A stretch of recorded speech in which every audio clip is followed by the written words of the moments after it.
আমন্ত্রণ সংবাদ এক নজরে, সঙ্গে আছি মোহাম্মদ ওয়ালিউল্লাহ। শুরু হয়েছে ২৯তম ঢাকা আন্তর্জাতিক বাণিজ্য মেলা। সকাল 10:30টার দিকে পূর্বাঞ্চলে বাংলাদেশ চায়না ফ্রেন্ডশিপ এক্সিবিশন সেন্টারে এই মেলার উদ্বোধন করেন প্রধান উপদেষ্টা অধ্যাপক ডক্টর মোহাম্মদ ইউনূস। উদ্যোক্তা তৈরির লক্ষ্যে সারা দেশের উপজেলা পর্যায়ে বাণিজ্য মেলা আয়োজনের পরামর্শ দিয়ে অন্তর্বর্তী সরকারের প্রধান উপদেষ্টা বলেন, প্রয়োজনে অর্থ দেবে সরকার।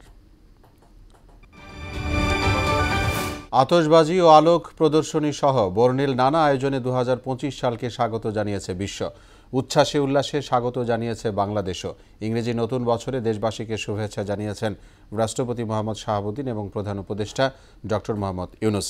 আলাদা বাণীতে তারা জানান, জুলাই আগস্টের ছাত্র শ্রমিক জনতার অভ্যুত্থান পরবর্তী সম্ভাবনাকে কাজে লাগিয়ে নতুন বাংলাদেশ বিনির্মাণে অঙ্গীকারবদ্ধ অন্তর্বর্তী সরকার। চট্টগ্রাম ১৬ বাঁশখালী আসনের সাবেক সংসদ সদস্য মুস্তাফিজুর রহমান চৌধুরী ও তার স্ত্রী শাহিন আক্তার চৌধুরীর নামে ৩ কোটি টাকার অবৈধ সম্পদের প্রমাণ পেয়েছে।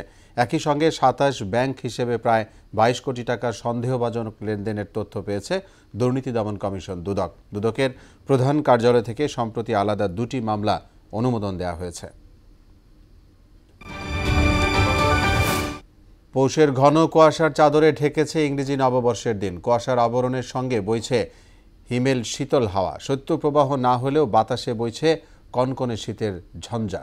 নতুন করে শীতের তীব্রতায় কাঁপতে শুরু করেছে উত্তরের শীতের জেলা পঞ্চগড়ের প্রান্তিক জনপদের মানুষ।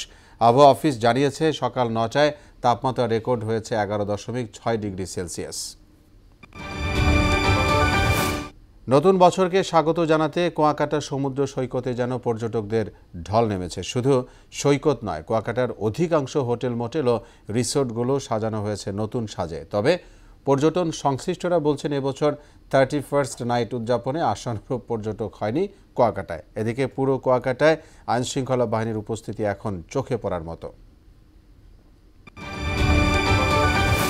বিশ্বে সবার আগে নতুন বছর ২০২৫ সালকে স্বাগত জানালো প্রশান্ত মহাসাগরীয় অঞ্চলের দেশ কিরিবাতি। এরপরই দ্বিতীয় দেশ হিসেবে নতুন বছরে আতশবাজির ঝলকানিতে বরণ করে নিয়েছে ওশেনিয়া অঞ্চলের দেশ নিউজিল্যান্ড। এরপর সারা বিশ্ব মেতে উঠে ইংরেজি নতুন বছর উদযাপনে। এই ছিল সংবাদ এক নজরে। সবশেষ খবর সবার আগে জানতে মোহনার সাথেই থাকুন। ধন্যবাদ সবাইকে।